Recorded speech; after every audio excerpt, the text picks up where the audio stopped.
রে জমিদারের বেটি, তোরে না কইছি তুই তোর বাপের বাড়ি চলে যাবি যতদিন ডিমান্ডের টাকা আনিস নাই। 1,20,000 টাকা এখনো ডিমান্ডের টাকা বাকি আছে।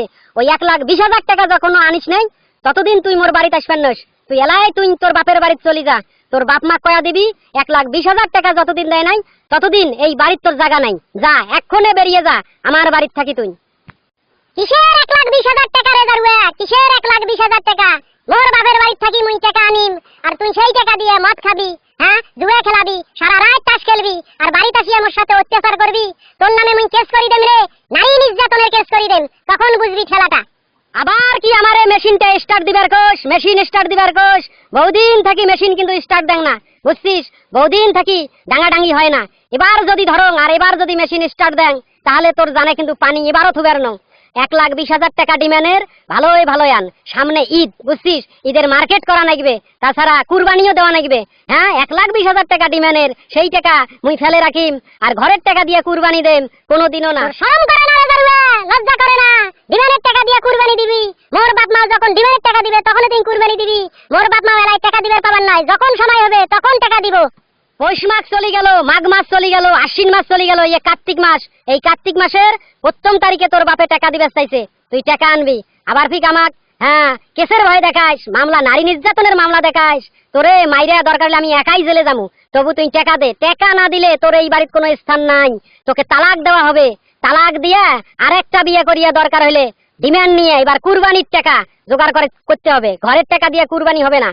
আরে মফিজ ভাই, এত চিল্লাচিল্লি কিসের? কিসের এত চিল্লাচিল্লি? কিসের ডিমান্ডের টাকা? হ্যাঁ তোমার গুলের কারণে বুঝছেন দেশে কোথাও শান্তি নাই, কোথাও মেয়ে মানুষ শান্তি পায় না, তোমার গুলের মতো লোকের কারণে।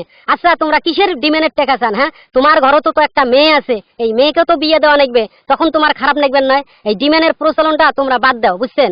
বাদ দিয়ে হ্যাঁ আচ্ছা তোমার যে সংসারে দেখো তোমার বোন আছে, তোমার বোনকে তো বিয়ে দেওয়া লাগবে। যখন বরপক্ষ তোমার কাছে টাকা চাইবে তোমার কেমন লাগবে? হ্যাঁ এই যৌতুক প্রথাটা এই রংপুর শহর থেকে যাইবো না বাহে, কোনোদিন যাইবো না। এলে বাদ দিয়ে মিলেমিশে সংসার করি খাও।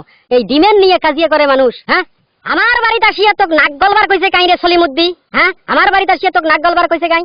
আমার বাড়িতে আমরা কাটাকাটি করি, মারামারি করি, মার্ডার হয়ে যাই, তুই এখানে নাক গলাতিয়া আসছিস কে? হ্যাঁ মুই আসবেন নং মানে মোর কথা তুই কইস মুই এই গ্রামের চেয়ারম্যান, এই গ্রামের মানুষের ভালো মন্দ দেখা সবকিছু মোর দায়িত্ব। আর মুখে তুই কইস যে মুই নাক গলবার আইছং। শোন, একটা চেয়ারম্যানের সাথে কিভাবে কথা কইতে হয় সেটাও তুই শিখিস নাই। শোন, এখনো যদি মুই থানাত খবর দেন তোকে ধরে নিয়ে যাবে। তোর মতো মফিজ হ্যাঁ সারা জীবন জেলত পচিয়ে মরবে, এটা জানিস তুই?